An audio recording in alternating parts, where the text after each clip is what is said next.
Good morning, I'm Kevin Price. Delighted to be with you. Going to spend some time talking to you about you and your business. Got a lot to talk about, so I'm going to get straight to it. And really glad to be able to talk to our friends over there at one of my favorite companies, which is Execution. That's XCUTION.com. Tara Miller, first time not only on the show, but on the radio, she confessed before we got started. And but I feel very confident she's going to do a great job. She is a operational consultant over there at Execution. Welcome to the program. Thank you, Kevin. Happy to be here. Glad to have you on. Tell us a little bit about Execution first for the listener who may not be familiar with them. So Execution is an organizational consulting and change management company that was established in Houston and has very strong ties in oil and gas. And we are currently stepping out into the mid-market space, getting into operational consulting with that subset of companies. Yeah, and what kind of companies are you looking at in terms of engagement? Not honestly any particular companies, that 5 million to possibly 50 million range. Honestly, anyone who's looking to have some outsourced operations is really what we're attempting to help them with, knowing that those individuals of those size companies tend to wear many hats and possibly need some help in operations. So across the board, nothing in particular. No particular verticals. Any companies that are dealing with transition?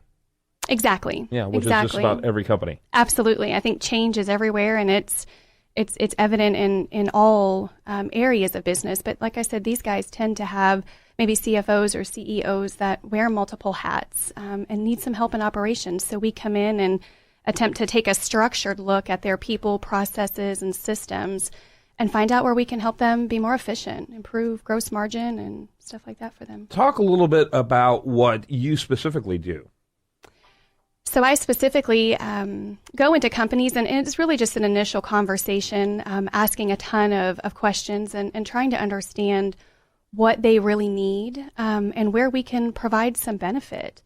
I think it's really just about understanding, maybe where they have opportunities in production, if that's sort of their focus, or, where they have opportunities just basically to improve. If they're going to make some changes, we all know change is awkward, and we get that, and we hope it is, but, coming through it with a structured approach and really focused on their people and how it affects them, I think provides where we come in and become most effective. How do people become, aware of you? Is it when I say you, your firm, is it typically because they're having, difficult times with various transitions, so they reach out to you, or kind of talk about how engagement begins?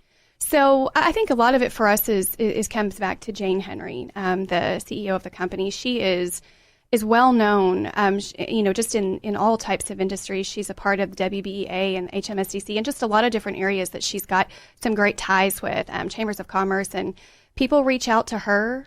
People sort of, hand that business card saying she's fantastic, talk to her firm and see what they can do for you. So I think a lot of our success just comes from her relationships that she has built within her community and in Houston. The name that she's made for herself and the company definitely holds strong ties and provides us a lot of opportunity. Yeah. Let's talk a little bit about 2015 and, what your company is seeing in 2015 in terms of needs for your clients. Is 2015 unique from past years, and are there new issues that you've seen pop up? Talk a little bit about that. I think for the uniqueness of 2015, you sort of look at, oil and gas and what that's doing. And because we are so, involved in there, and that's sort of where we started and where we're penetrated, that's definitely provided a bit of a shift for us and an opportunity as well to transition again into some of those mid-market companies and really focus on operations cleanup with them.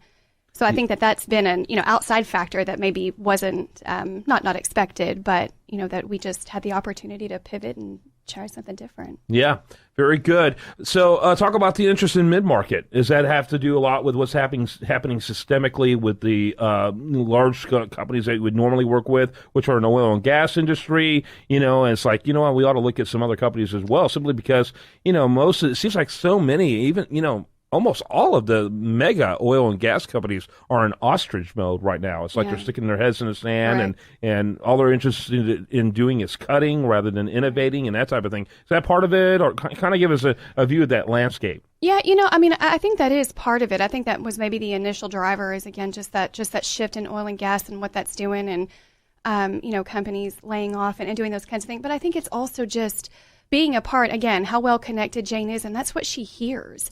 You know, she's on a lot of boards and just spends so much time with mid-market companies in general.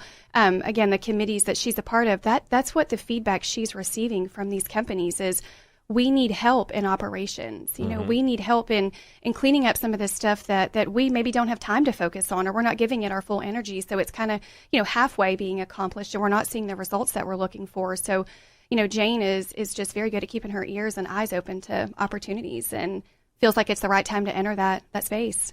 Well, I think what you guys do is phenomenal, and I think companies, you know, first of all, almost any company of any substantive size is constantly going through change. They just have to do it, and you know, it's just a natural part of the beast. You know, when people get very frustrated with how slow things are in terms of change, but the reality is it's happening all the time. But a lot of times, the left hand doesn't know what the right hand is doing. A lot of times, there's alienation or lack of communication.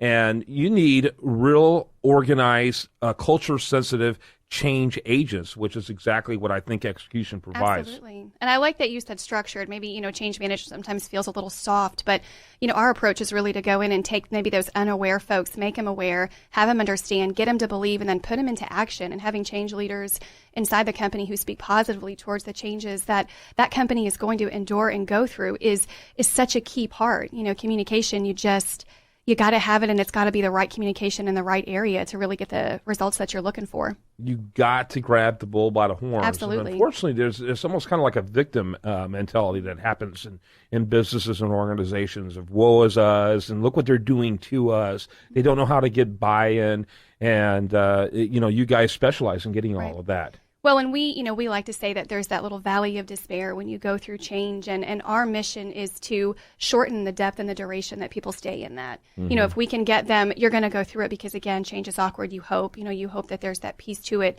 But if we can quickly get them to move through that and restore production and optimize, you know, some of the efforts that are going into it, the lasting result is hopefully what you want that future state to look like. You know, and the time and effort that you put into the change, can we get them there quickly? You know, that's really what we're doing, is shortening that time. Yeah. So. Yeah, and for employees, it's the devil you know is better than the devil you don't know. Absolutely. And so that kind of mentality just makes change all the more challenging. So people need to not only look at what they're structuring, but if it's something that affects a significant part, doesn't even need to be a majority of an organization, a significant part of the organization, you really need to get experts in, like execution. And it's literally exactly like it sounds, XCUTION.com. And, you know, you need to get people like them looking at the situation, help make it better. Absolutely. So, said it perfectly. Thanks so much, Tara Miller. Appreciate you. Yes, sir. Thank you for having me on. And you did a great job. Thank you. All right. Thank when you. we come back, much more for you. I do want to remind you, best content here shows up over there at usdailyreview.com, and this is The Price of Business.